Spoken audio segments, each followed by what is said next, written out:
Estamos de vuelta, amigos y amigas que nos están viendo a través de tomescultura.cl.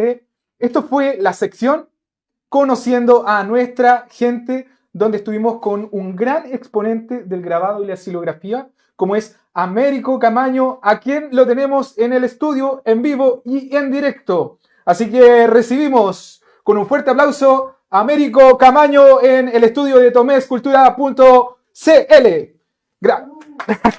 Américo, Muchas gracias. un gran gusto tenerte como invitado en un programa más de tomescultura.cl, que es parte del programa de reactivación cultural ACTA.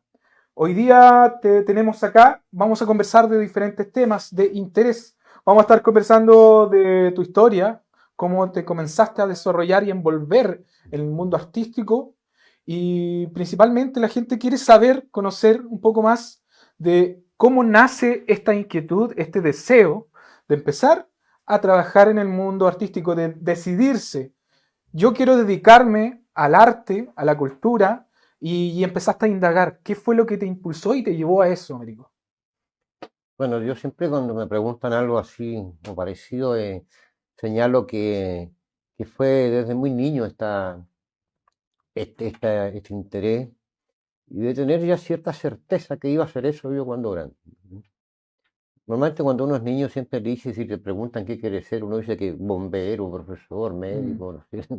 Yo quería hacer todo eso, pero además quería ser artista. Y, y claro, cuando uno tiene un entorno que favorece, ¿ya? El desarrollo de las posibles potencialidades que uno puede tener, eso pudiera darse, ¿te fijas? Y que fue en mi caso, o sea, en mi caso hablar de cultura, de arte, era algo muy recurrente, era algo muy normal. Entonces, desde ya había un entorno favorable. Pero también hay cosas bien puntuales. Yo tenía una memoria siempre de que llegaba una hermana mayor con unos dibujos, eran normalmente retratos hechos al carboncillo.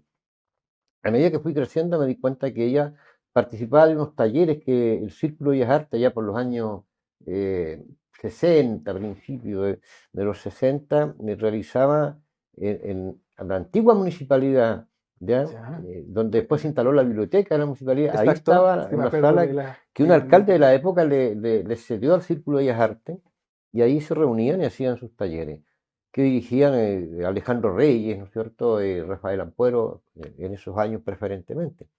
Esos dibujos eran muy motivadores. Entonces, está eso por un lado. Por otro lado, y como paralelo a eso, un hermano mayor siempre me llevaba al centro y nos encontrábamos a veces los fines de semana, días de sábado o domingo, con exposiciones del Círculo de Arte en la plaza. Qué bueno. ¿Ya? Y ahí uno podía ver, o sea, uno se encontraba con la pintura de Saror, con la pintura de Reyes, con las acuarelas de Raúl Sangüesa. eh, ya ahí visualizaba a Mario Zapara, que también se estaba incorporando a Incorporando esto, dentro ¿no? de... Eh, Hugo Flores, de aquel tiempo. Pero también tengo en la memoria una sala que había que en realidad no era una sala de exposiciones, sino que era una librería que tenía espacios para exposiciones permanentes que quedaba, digamos, donde está el Banco Estado, por la Ujú. esquina, digamos, de Sotomayor con Serrano. En toda la esquina uno entraba y lo veía. Pues había toda una maravilla de obras, pero lo que a mí siempre me llamó la atención fundamentalmente eran los grabados de Rafael, que eran en blanco y negro, ¿me fijas? Sí. Pero que tenían una fuerza expresiva enorme. Entonces, eso siempre me cautivó a mí. Y, y bueno, yo siempre vivía dibujando y tallando y pintando, esas son cosas de niño, desde niño, también, no fueron cosas que afloraran en juventud, más bien la decisión de estudiar arte, sí, de ella. Pero la motivación, esos primeros pasos, eso de ir creando el bichito, ¿no es cierto? Esas son cosas de niñez, porque te insisto, yo tenía un entorno familiar que posibilitó eso. Porque junto con toda esa posibilidad de ver, aprender a mirar, ¿te fijas? Eh, cual le debo también a mis hermanos mayores en ese sentido de inducirme, ¿te fijas?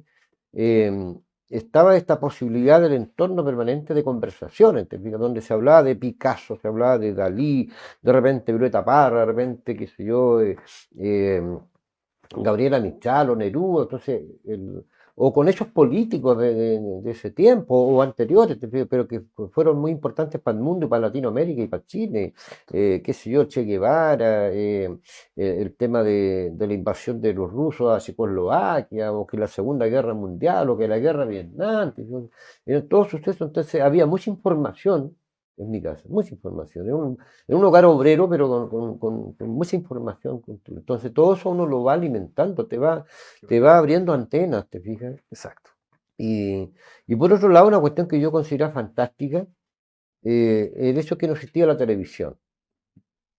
Existía la radio nomás, ¿te fijas? Entonces, cuando tú escuchabas radioteatro o cuando escuchabas estos programas de lo que cuenta el viento, qué sé yo, entre otros programas, o qué sé yo, el Doctor Morty, qué sé yo, Exacto, sí, eh, destacado programa. eh, uno tenía que imaginarse, ¿te fijas? Tenía que Exacto. imaginarse las cosas, ¿te fijas? Todos estos ruidos que los actores hacían para simular la lluvia, o los pasos al subir una escalera antigua y que crujía, todas esas cosas uno tenía que imaginarse. Entonces era un ejercicio de imaginación fundamental. Estaba más obligado a poder desarrollar esa imaginación y a poder vincularte más. ¿Cómo fue el trabajo con la vieja escuela, como decimos nosotros? De Ampuero, Saror. Eso fue años después, porque si bien es cierto, yo conocí a Rafael Ampuero, lo veía pasar, lo veía caminar, pero yo lo veía distante, era una cuestión mía nomás, en realidad, no es porque él Ya, lo fuera así, ¿cachai? Porque ya, Rafael era una persona muy cercana, muy asequible, digamos. Y yo como lo veía tremendo, era alto además, era ¿te alto. fijas? Y caminando a Gran San Carlos, lo veía como alguien suelto, no me atrevía a hablarle, simplemente eso pasó años después. Bueno, yo estaba Perfecto. estudiando arte, ¿Tú después de eso entraste a estudiar artes plásticas a la UD? no, mira, O, yo o- estuve primero estudiando sociología en la Universidad de ya, Concepción. Por desgracia, el golpe militar implicó también el cierre de la carrera el mismo día del golpe. Se cerraron dos carreras en aquella oportunidad que fueron periodismo y sociología, que de acuerdo a los golpistas de la época eran carreras donde existían antros del marxismo y, qué sé yo, exacto. y el terrorismo y todas las cosas que yo decía en aquel entonces. Y yo ya quería estudiar arte, pero eh, postulé igual a la Chile y la Católica, y en Concepción no tuve luces, pese a que pregunté, de que estuviera en la carrera. Y efectivamente, el mismo año que yo estaba postulando, se había abierto la carrera, pero había tan poca información que no. Entonces dije, ya, yo estudio sociología porque había quedado en esa carrera que me encantaba, ¿no? Ya, Y como estaba muy involucrado en el ámbito de la política, yo también en ese entonces, no estudiar filosofía o sociología o antropología mm, era casi un pecado, ¿cachai? exacto, sí, me Entonces, imagino. Sí, sociología es una carrera que me encantaba. Y lamentablemente quedó trunco, eso te mm, explica.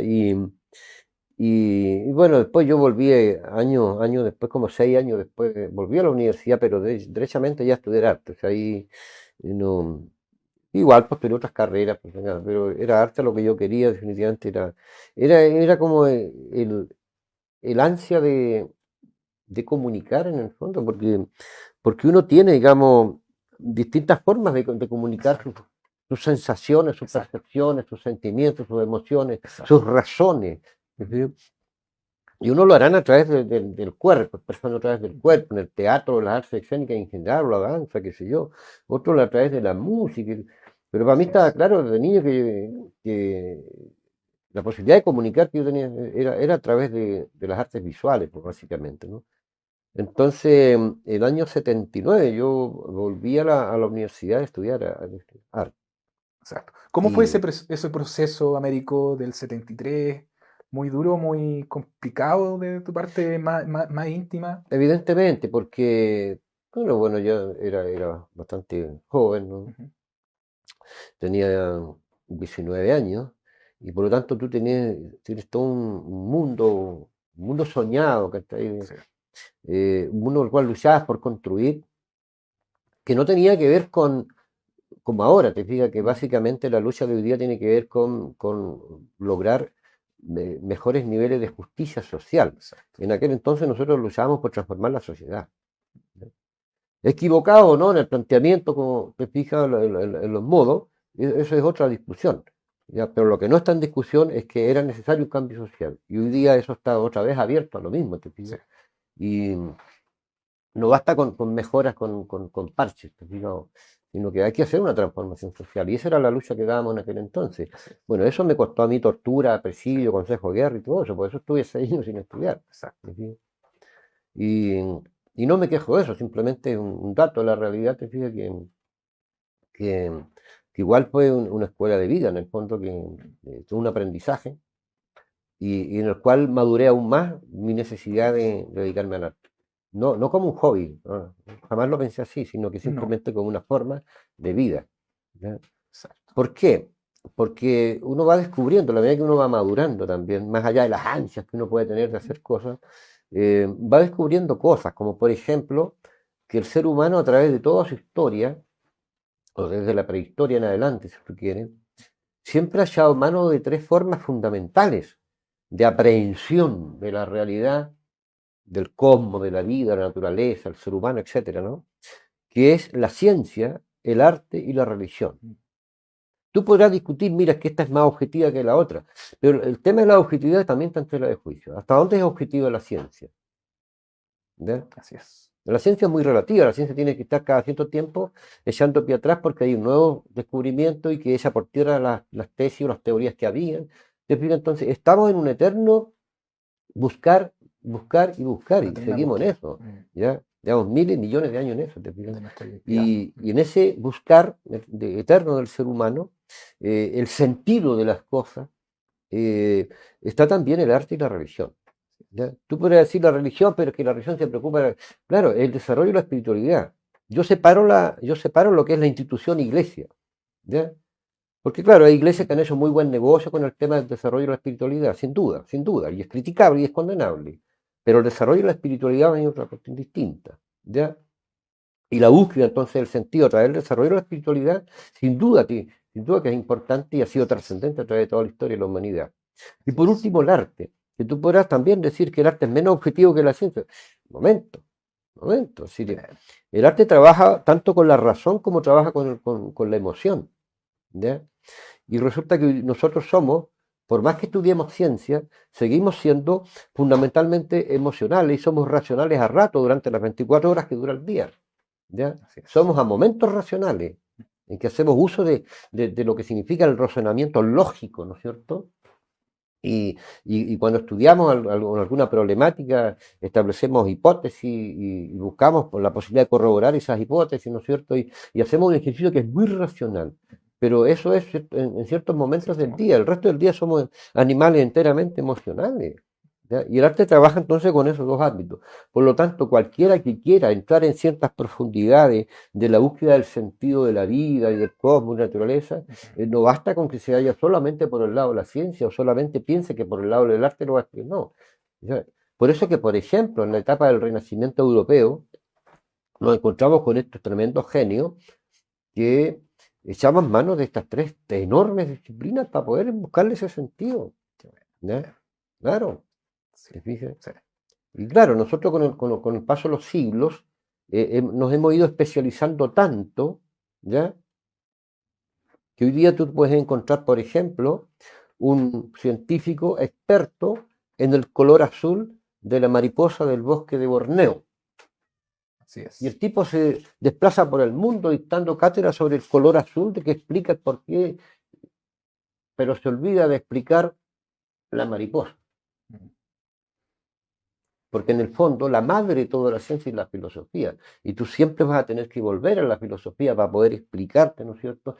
Y darle sentido de totalidad a las búsquedas parciales que tú estás haciendo de acuerdo a las preocupaciones de vida que tú tengas. ¿Ya? En el arte pasa lo mismo. No basta con tener el talento de pintar, tenés que darle sentido a eso. Y la filosofía es importantísimo. ¿Ya? Así es. La filosofía no es la disciplina que nos permite subir, ¿no es cierto?, no sé qué nube para encontrar ciertas... La filosofía es una cuestión de preocupaciones de la vida cotidiana también. ¿Cuál es el sentido de la vida? ¿Me fijas? Y hay que estudiar, por lo tanto, para ser científico hay que estudiar, para ser artista hay que estudiar, para ser un hombre que está preocupado del desarrollo de la espiritualidad. En Chile tenemos un ejemplo de altura mundial, ¿ya? en ese sentido. Por ejemplo, se acaba de fallecer hace poco Humberto Maturana, que era un científico, por ejemplo, pero al mismo tiempo era un tipo que tenía un filósofo que tenía un sentido de desarrollo y espiritualidad, pero espectacular y admirado en el mundo entero. Por eso, ¿te fijas? Exacto. Entonces, ahí cuando tú logras entender eso de que hay estas tres formas fundamentales de aprehensión del sentido de la vida, es que yo digo ya, pues yo quiero dedicarme a esta, ¿te fijas? Pero Bien. no como hobby, sino que una forma de vida, ¿no? No, No no, solamente que está le dé súper. sentido a mi vida Mm. y a quienes me rodean, sino que a la vida en general. Interesante, Américo, cómo tú planteas que te fuiste interesando por el mundo artístico, cómo fuiste complementando estas tres áreas en tu vida y que después gatilló a que tú decidieras estudiar artes plásticas en la UDEC. Claro, Y así fue la historia cronológica de cómo tú empezaste después a ligarte de forma profesional para decir yo quiero dedicarme al claro. arte. Mira, ahí lo que pasaba también una cosa bien particular. Cuando yo entré a la universidad a estudiar arte, decidieron la autoridad universitaria eliminar la licenciatura en arte y, en realidad no eliminaron nada, la congelaron. Después supe años después que la congelaron, ¿no? Y por lo tanto, le iban a dar énfasis más bien a la formación de profesores en arte. Pero los planes y programas con los cuales yo estudié eran los mismos planes y programas de la licenciatura, porque no los cambiaron de inmediato. Entonces estuve 3 años estudiando específicamente todos los ramos de arte y los talleres de arte y finalmente la pedagogía. Ah, ya, Entonces ya, ahí ya nos perfecto. mandaban a Sí, la la escuela de educación y licenciatura. nadie quería ir. Yo no quería ir para nada, yo no quería ser profesor, yo quería ser artista. Sí, po. Y bueno, le hicimos caso a nuestros profesores en el sentido de decir, chiquillos, ¿de qué van a vivir? Si del arte, con mucha suerte pueden vivir exclusivamente del arte. Eh, pero si ustedes sacan el título de profesor, también pueden, de alguna manera, Ejercer la dedicarle tiempo, pedagogía, digamos, exacto. a la creación artística, Mm, aparte de la pedagogía. Entonces, no hicimos caso, creo que fue un muy buen consejo los acertado. profesores. Y porque uno cuando es más joven es más arrebatado, ¿no? Sí. Entonces, uno Quiere todo el porque ahora instante, es una ¿no? Ya, lata, y y una hacerlo lata. de cero. Imagínate, como yo antes había estado estudiando sociología, si acá en los ramos de educación me metían, por ejemplo, metodología y la investigación, yo no tenía ningún problema, navegaba como pez en el agua. ¿Cachai? Pero cuando te metían, qué sé yo, que la didáctica, que el currículum, encontraba una cuestión tan latosa, ¿no? Sí, po. Bueno, con el paso de los años uno tiene que estudiarlo igual porque se ve Exacto. obligado. ¿Cachai? Sí. Eh, pero bueno, así sacamos, digamos, la carrera adelante en ese sentido, pero yo estaba tan vinculado ya al Círculo de Bellas Artes en Tomé. Ahí viene un proceso donde empiezan los talleres también en Claro, el Círculo de Bellas Artes, ya te empiezas a vincular. Como decías tú, yo veía más de lejos a Puero, a los grandes referentes en ese entonces, pero después te empiezas a vincular con ellos. claro. Claro, mira, que algunos yo los conocía, Rafael lo conocía, pero nunca había hablado con él. Raúl Sangüeso, había estado en su casa, porque había cierta relación entre mi padre y la mamá de Raúl Sangüesa. Y entonces cuando niño muchas veces me llevaron para allá, qué sé yo vi el taller de Raúl Ujú. una vez, pero lo vi nomás, pero nunca no era tan Sí, pues, curioso así tan en el curioso en sentido ese de, entonces. nomás era formado de otra manera, pues, Sí, ¿no? pues. Mm. Entonces, eh, lo que pasó ahí es que a poco yo de volver a la U a estudiar arte ya definitivamente, estábamos vinculados desde antes, estábamos vinculados con algunos muchachos acá haciendo algunas cosas entonces, teníamos preocupaciones igual, por el sentido de saber más de algún filósofo, o más de música, o más del aspecto literario, que sé yo, y empezaron a generarnos inquietudes entre nosotros y a aprender entre nosotros. Eh, por ejemplo, si alguien decía, oye, ¿tú cachai a Heidegger? No muchos, generalidades, no. Bueno, pues el gato está estudiando, o qué sé yo, el Carlos está estudiando filosofía, que él prepara el tema y nos nutrimos este fin de semana, nos juntamos. Y eso Ah, lo adoptamos como una modalidad. Después, oye, si alguien quiere sobre arte contemporáneo, uno del Américo está estudiando arte, que el Américo volver el tema, pues, ah, nos nutríamos entre buena. nosotros, te digo. Y fue re interesante. Después hicimos talleres, me acuerdo que él hizo talleres también de cerámica. Así. Entonces, poco a poco andar supimos de que había otros muchachos que estaban más o menos en lo mismo, en Carlos Mani, que en Bellavista también. Y al final lo que hicimos fue juntarnos todos. Decimos, ¿por qué no nos potenciamos en el fondo? Y de ahí decidimos formar la agrupación universitaria tomesina, que era como revivir, porque antes ya había existido, en los años 70, 70 ya había existido una agrupación universitaria acá en Antón, y revivimos eso y empezamos a planificar actividades. Eh, de tal suerte que alcanzamos a la pura inauguración, porque después llegó la represión, digamos, y Sí, po. eso fue el año 80 Ah, exactamente, ya. y entonces ahí nosotros invitamos a medio mundo, entonces ahí dentro toda la gente invitada, había gente del círculo, el círculo estaba congelado, ¿ya? Pero cuando vieron toda esta fuerza que El nosotros teníamos, movimiento. esta capacidad nosotros de empuje, eh, y que había, digamos, menos miedo también, Mm. nos convocaron y finalmente ingresamos a este paraguas que era el Círculo de Bellas Artes, le volvimos a dar vida y en comunión con Mario Con Zapata, Mario Zapata. ¿sí? Eso mismo te iba Pero a también preguntar con yo ahí. Raúl Sangüesa, porque yo recuerdo Exacto. claramente de haber estado por ahí en algún encuentro con Raúl, con Mario, con Gregorio Alvear, que es un artesano Mm. fantástico de la época, con Hugo Flores. Y haber dicho, Raúl Sangüesa delante de nosotros, haber dicho, oye, es importante que entre Sabia joven y revivamos el círculo, que Qué y bueno. lo hicimos al final, ¿te fijas? Pero éramos varios, no sé, pero en un momento éramos como 30, ¿cachai? Oh, Y entonces, bueno, a poco andar se hicieron elecciones y por ahí, entre los años 82, 84, ahí me tocó venir ser presidente, me eligieron a mí. Dicen que andaban haciendo mi campaña, digamos, por mí en los bares de Tomé. Ah, mire, Claro, así se hacía campaña en así se esa hacía campaña desde época. entonces. Y entonces, claro, ahí lo que nosotros hicimos en conjunto con los muchachos y con Mario, con Ernesto Alvear, después llegó también Darwin Rodríguez. Fue importante la incorporación de Ernesto y bueno, porque Ernesto venía de Ecuador, de regularizar su carrera, creo, de abogado por allá. Darwin venía del exilio, ¿te fijas? Entonces aportaron visiones que nosotros no teníamos en ese Qué momento, bueno. entonces fue re importante. Y, pero ya veníamos con todo un bagaje y un ritmo de trabajo eh, que, que significaba, por ejemplo, la realización de encuentros de canto y poesía todos los días viernes. Entonces fue tanto que ya no había para qué poner el lechero porque la gente iba, Iba ya, nomás, iba, ya. ¿no? ¿Cachai? Ya. Había como un hambre de juntarse, de reunirse, de estar juntos, de conversar, ¿cachai? Por el estado represivo que había y todo Mm. eso. Entonces lo hicimos y una cantidad de talleres. Después ya no bastó con eso, sino que empezamos a hacer talleres en las poblaciones, en los barrios, y así nos vinimos, por ejemplo, a Cerro Estanque, en un club deportivo, en la población, o sea, en Navidad, por ejemplo, en la sede de esta agrupación mutualista Los Buenos Amigos.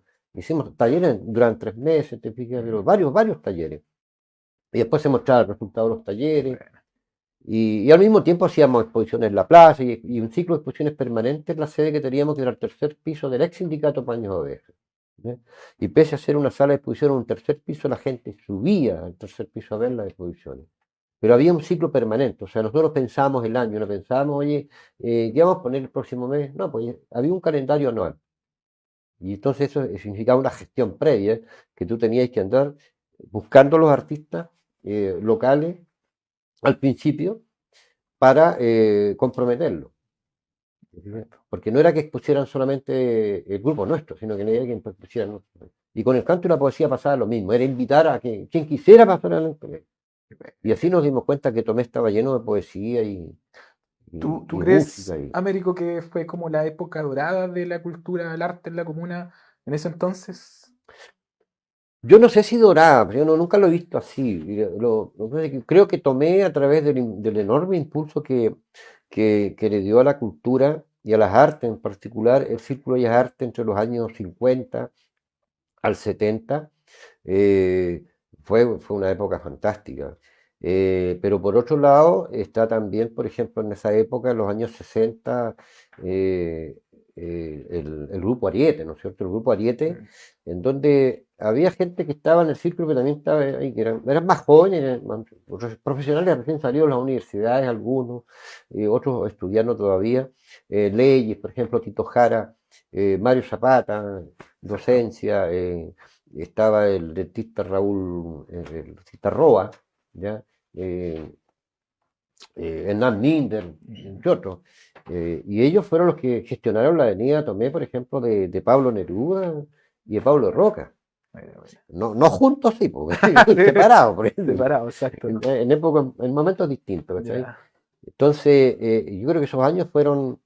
Claro, yo no soy de la idea tampoco de que todo año y todo tiempo pasado fue mejor, en absoluto, pero Pero de repente surgen movimientos que levantan nuevamente lo que es el quehacer artístico-cultural, como ha estado sí, emergiendo ahora último, en los pero últimos los años y así contextos son también tan distintos porque, en mira, contextos distintos. Exacto. yo creo que, por ejemplo, cuando uno se pregunta por qué en Tomé se dio un resurgimiento tan importante de la cultura entre los años 60, 50, incluso un poquito antes para adelante, pero que tú te encuentras con un Tomé que tenía dos factores que eran fundamentales para eso.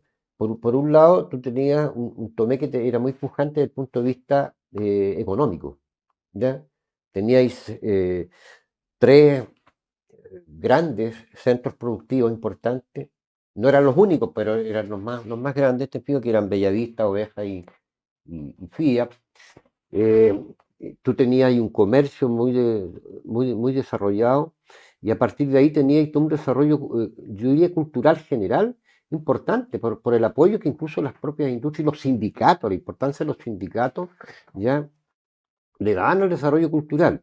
Y cuando yo hablo de cultura no me estoy refiriendo solamente al arte, porque había un desarrollo deportivo ya de traza, digamos, nacional, ¿te fijas? ¿No? Había, digamos, un desarrollo artístico también importantísimo. ¿Te fijas? Entonces, tiene que ver con el contexto económico de la comuna o de la ciudad en ese entonces, ¿te fijas? Y que habían colegios de muy buen nivel. ¿Te fijas? Lo que no había era una escuela de arte, que es el tercer componente que debiera tener, digamos, una comunidad, una zona, un lugar como para generar esto. Cuando tú te preguntas, por ejemplo, ¿por qué Florencia? ¿No? O ¿por qué Venecia? En el caso europeo. Es que se dan estos tres factores que te digo yo. La pujanza, el aspecto comercial económico, ya, la buena educación, la calidad de y las escuelas artísticas por otro lado. Pero acá, como no teníamos escuelas de arte, pero sí lo que había eran artistas que eran tremendamente gravitantes en la cultura tomesina. ¿Te fijas? Desde el punto de vista de las artes visuales, ya tenés tú a Elías Saror que viene con una escuela florentina, pero envidiable, fantástica. ¿Te fijas? Tienes tú a estos tremendos artistas que eran, por ejemplo, Héctor Herrera, ya, Rafael Ampuero, Raúl y Alejandro Reyes, ¿ya? Tiene estos tremendos poetas que eran Alfonso Mora, Alejandro Reyes, o sea, perdón, Alejandro Chávez Bor y Benjamín Silva, ¿te fijas? Que además tenían vinculaciones con los poetas y con los artistas pintores de nivel nacional. ¿Ya? Y yo alguna vez me traté de explicar por qué venían a Tomé determinados personajes de alcurnia nacional. ¿Te fijas tú? Y claro, pues es que en algún momento cuando Gonzalo Rojas, el gran poeta, ¿no es cierto?, fue director, o sea, fue vicerrector de extensión cultural de la Universidad de Concepción, el director de extensión propiamente tal fue durante un tiempo Alfonso Alcalde. Entonces Alfonso es el que traía, claro, no venían a dictar conferencias, no venían a exponer, ni a leer, ni a hacer lecturas poéticas acá, venían a compartir, a tomarse unos vinos, ¿cachai? Eh, los poetas y los pintores y los grabadores importantes. Entonces eso explica por qué venía Santos Chávez para acá, por qué venía Julio Cámez para acá, ¿no? Por qué vinieron, qué sé yo, escritores importantes como Manuel Rojas, Manuel Guerrero, ¿ya? Exacto. Manuel Guerrero, el padre del Manuel Guerrero que degollaron. ¿Sí? Bueno, y otro, Hay un tremendo legado detrás de nuestra historia, pero nuestro legado claro. cultural. Entonces, Agrégale, agrégale a eso que la mm, Cecilia Pantoja hacía lo suyo por otro lado sí, po, también, te por eso te fijas, digo yo, fueron épocas que marcaron te nuestra fijas. historia en temas culturales y artísticos. Aquí vamos a comentar. La gente está haciendo sus comentarios acá en las redes Mm. sociales, está dejando sus saludos también. Jorge González nos dice, maravilloso, Escuela Real. Basarte Tomé nos dice, interesante escuchar a Américo Camaño. Saludo para ambos. Saludos, Marianela. Sergio Vázquez nos dice, saludos al compañero Camaño desde Dichato. Dice acá Jorge González, cuando era pequeño quise ser doctor, todas esas cosas y artista, señor Camaño, dice.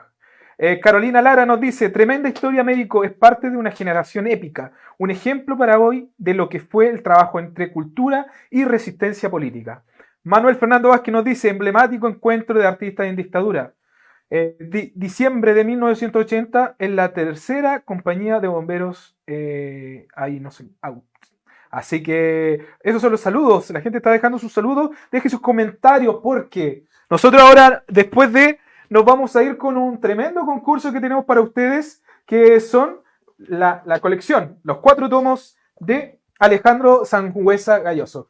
Estos tomos nosotros hoy día los vamos a estar sorteando a quien deje sus comentarios, sea creativo, comente, comparta la transmisión y vamos a estar regalándole estos 4 tomos, que es la colección completa de la biografía Anales de Tomé, de Alejandro Sangüesa, un historiador tomecino que está entregando esto y totalmente personalizado y autografiado. Así que qué mejor porque aquí nos dejó uno que está firmado por el mismo autor. Así que concursen, participen, dejen sus comentarios y vamos a estar sorteándolo al final del programa. Así que vamos a estar ahí con un concurso también.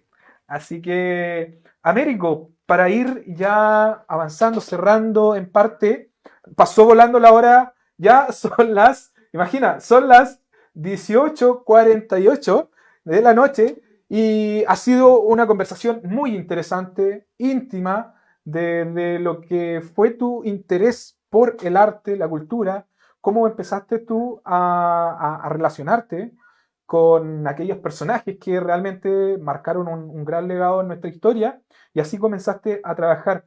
Después de eso, tú empiezas a sacar diferentes obras en tus exposiciones, como fue Peligro en la Bahía, A Toda Costa por Tomé, alguna vez Los Trenes y así. Tu primera exposición en 1980.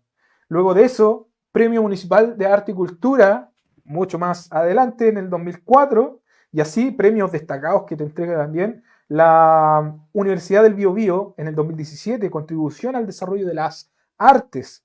Eh, Cuéntanos un poco también de tus obras, de tu trabajo, de las exposiciones que han sido a nivel local, regional, nacional e internacional. Y así como empiezas tú también a ser parte de la Asociación de Grabadores del Biobío. Cuéntanos un Ya, poquito de eso. mira, pero antes que nada quisiera agradecer los saludos, ¿no? Ah, la gente, Saludos, sí. muchas gracias. Eh, hacer un cierre de la parte anterior. No Perfecto. tengo que entrar en otra época. Yo te nombré aquella época, que era un Exacto. contexto X. Pero el contexto nuestro era distinto, porque era una dictadura militar, en el cual todo el mundo estaba, si no estaba prisionero, estaba sumergido, estaba exiliado, estaba asesinado, qué sé yo, ¿no? Eh, o no estaba haciendo nada nomás. Entonces, a nosotros nos tocó vivir un momento en el que había que hacer algo, ¿ya? Y entonces yo siempre lo he simbolizado a través de un naufragio. Un naufragio es un barco y tú no quieres morir ahogado. Y por lo tanto estás ahí tratando de aferrarte al primer madero que encuentras flotando para poder Así. sobrevivir. Y entonces nuestros maderos en ese entonces eran precisamente los ampueros, a pesar de que el pueblo estaba vivo, pero para nosotros era importante. Eran sin duda Víctor Jara o Violeta Parra, era Gabriela Mistral, era Pablo Neruda, era Pablo de Roca, era Huidobro, esos eran nuestros maderos. ¿Está? Y, y entonces tratamos de revivir, y por eso que hicimos homenajes entonces a todos estos personajes, y después hicimos homenajes internos a Rafael, qué sé yo, a Benjamín, a Alfonso Mora, a Elías Saror, todo. Pero poco a poco va surgiendo una corriente que también va diciendo, oye, busquemos nuevas formas de cómo presentar, nuevos formatos y más conceptuales. Y ahí entra una figura importante de Pisan, por ejemplo, ¿no? Eh, entonces hicimos muchísimas cosas, discutimos mucho, hicimos una cantidad enorme de cosas en un tiempo donde tú no tenías recursos para hacerlas. Entonces se hacían añeques, se hacían muchas veces la precariedad te obliga a ser más creativo, ¿verdad? Entonces lo hicimos, pues. Con el paso del tiempo después ya empezamos a preocuparnos de convocatorias más regionales y traíamos la gente de Concepción para acá y nosotros íbamos para allá, qué sé yo, y después surgió la necesidad de poder empezar a hablar del desarrollo en Tomé, ya no solamente hablar del arte o la cultura en general, sino cómo la cultura era un motor del desarrollo para Tomé. ¿Te explico? Entonces, era un cúmulo de cosas. ¿Te explico? Que nosotros nos entregábamos eso con un dinamismo, con una fuerza enorme. ¿Te digo? Sí. Y Hay mucha historia, hay mucha anécdota, hay muchas obras y toda esa información nosotros hemos sentido que era necesario poder alojarlas en un espacio, aunque sea físico o virtual. Y en los proyectos que se surgieron de ACTA, hoy día tomescultura.cl busca eso, rescatar esa información, alojarla en un sitio. Tomescultura hoy día tiene perfiles de personas que han marcado la historia, aquellas generaciones que hoy día están también trabajando por nuestra cultura, nuestro arte, nuestro patrimonio y también por las futuras generaciones y qué le vamos a dejar. Entonces, por eso hoy día tomescultura.cl es uno de los proyectos que necesitábamos. Y desde la Asamblea Cultural Tomesina autoconvocada dijimos necesitamos un proyecto que beneficie a todos en común y el portal web, hoy día el programa es parte de este portal web, cumple esa función y eso es lo que estamos buscando a través de recopilar toda la información histórica que sabemos que es mucha. América, hoy día tú hiciste como un pequeño resumen, pero de verdad siempre va a quedar información en el tintero que es necesario rescatar y conversar y dialogar. Y por eso la plataforma tomescultura.cl tiene como objetivo trabajar en una segunda o quizás tercera etapa para recopilar toda esa información y esta es solamente la primera etapa del portal web. Vamos a tratar de generar una base, un cimiento para poder seguir construyendo en ella y agregando más información, más perfiles, más historias, más libros, para que así la gente pueda conocer más de lo que fue nuestro legado histórico, cultural, en esta línea de tiempo, como nosotros la llamamos, y así como hemos hecho esta entrevista del día de hoy. Así, Américo, fue surgiendo tu trabajo en el mundo artístico y después de eso vienen las exposiciones, vienen las premiaciones y así lo que ha sido la Asociación de Grabadores del Bio Bio con el proyecto Septiembre Mes del Grabado. claro, mira, hay exposiciones del año 80 en Concepción y en Tomé, primeras exposiciones. En la sala municipalidad, lo que es el Punto de Cultura ahora, ¿no? Ah, sí, Está Carola ahí. está la Carolina ahí. Ahí hicimos, me acuerdo, muy pocas exposiciones se hacían en esos años. Gestionamos eso, lo hicimos. Y, y bueno, con esto de estar en el Círculo de Artes, eso te abría más, entonces, permanentemente exposiciones colectivas. Me acuerdo en esos años que estaba yo el presidente del Círculo, nos fuimos a Concepción a hablar a la Universidad de Concepción y que nos prestaran la sala universitaria para exponer. Y en el año 83 o 84 estuvimos poniendo ahí. Hacía años que el Círculo no salía para afuera, entonces, ya, pues. Y lo hicimos, te fijas. Y bueno, pero al mismo tiempo yo paralelamente iba haciendo mi propia obra creativa, ¿no es cierto? Además de todo el trabajo colectivo. Hay etapas en las cuales uno privilegia el trabajo más colectivo que lo individual. Pero yo nunca dejé de hacer exposiciones individuales solo.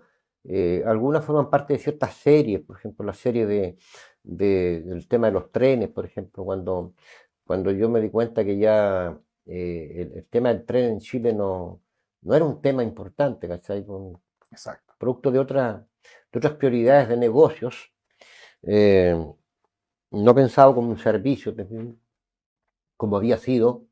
eh, entonces empezaron a aflorar los temas de estaciones abandonadas, máquinas, trenes, qué sé yo, y otra serie que tenía que ver con pájaros marinos, o sea, la preocupación de qué está pasando con el litoral nuestro, ¿no? Eh, una serie sobre el tema de las ventanas, de cómo se comunica la gente. A veces tú transitas físicamente más por las puertas, pero por donde más te conectas es por las ventanas. Una cosa bien curiosa, Interesante, sí, ¿no? interesante Que tema. diga, Bien, bien. Peligro en la bahía igual. claro, bueno, y Peligro en la Bahía, que es la última La última, serie sí. mostrada en este Ujú. caso. Entre medio está Fragmentos Patrimoniales, que fue una muestra que hice en la galería Marina, ¿no? Que están conectada al Casino Marina del Sol. Fragmentos patrimoniales, eh, que no yo trabajo en serie así de obras que se hermanan entre ellas, ¿no es cierto?, en torno a un tema común, un concepto común. Y el peligro en la bahía tiene que ver evidentemente con un resumen de todo, de cómo el modelo eh, extremadamente extractivista con el cual funciona Chile, o que se le impuso a Chile, digamos, eh, genera ciertos territorios, ciertos lugares como espacios de sacrificio, ¿no? Donde hay una serie de impactos negativos, sociales, ecológicos importantes, ¿no? Y, y entonces se prevé que con la Bahía de Concepción pueda pasar eso. Cuando tú ves que se intentan impulsar proyectos como GNL, NL, más conocido como Octopus, o como el proyecto de la minería la de las tierras minera. raras, o los Mm, biolantánidos en Penco, exacto, o como el proyecto de Salmonera. exacto.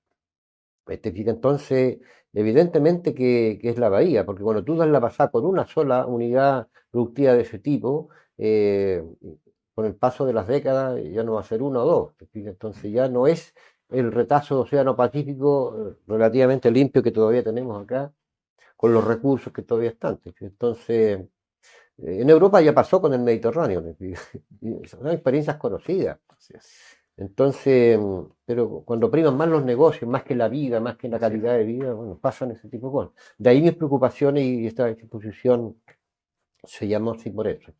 Que se Excelente. hizo en forma virtual con la Pinacoteca, digamos, la Universidad de Concepción, pero que el compromiso de hacerla en forma presencial apenas estén las condiciones para eso, digamos. Así es. Así es. Pero lo último que estoy haciendo tiene que ver también con otra serie que igual es una vuelta a lo patrimonial, Ujú. pero particularmente lo textil. ¿Ve? Perfecto. Lo textil. Que no sé si para cerrar ese ciclo, pero que creo que da para rato, como todavía, por ejemplo, el tema ferroviario da para rato. O sea, Exacto. son Exacto. series que se inicia el trabajo, pero que pueden tener dos etapas o tres o más. ¿Entendés?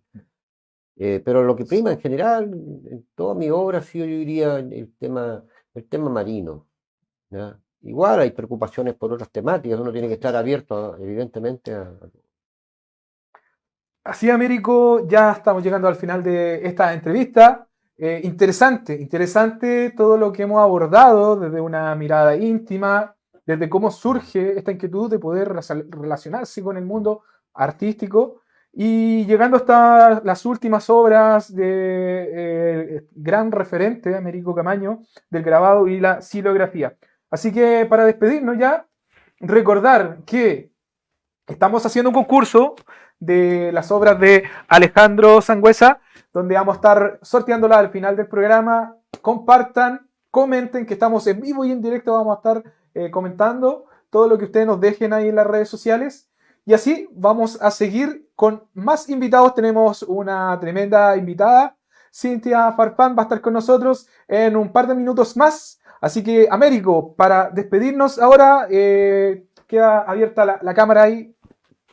Póngale. bueno, agradecer la invitación a conversar. Siempre es importante hacer memoria que hay intentos anteriores que es importante también considerarlos para entender todo este proceso de recuperación cultural eh, y de relectura que se puede hacer en los tiempos actuales. Eh, y en eso estamos, digamos. La instalación del taller en el Cerro Navidad, el Así taller es, taller pacífico, es Pacífico. parte de esa idea, ¿no? De poder estar en un tiempo más estable que en estos meses. poder hacer una contribución tal vez mayor, no solamente desde el punto de vista de mi trabajo creativo, sino que también en otras labores, probablemente. Y, y bueno, que agradecido nomás del reconocimiento en general, porque yo no soy mucho de participar en concursos para obtener premios, sino que más bien soy agradecido del reconocimiento a un trabajo, una trayectoria que lleva harto tiempo también y que espero que tener cuerda para rato. Eso Todavía. esperamos todo, Américo. Muchas gracias por estar aquí presente, compartir un poco de tu trabajo, de tu historia, de tu trayectoria, y así que la gente pueda conocer un poco más en profundidad lo que ha sido nuestro legado histórico de nuestra arte, cultura y nuestro patrimonio. Así que nos vamos.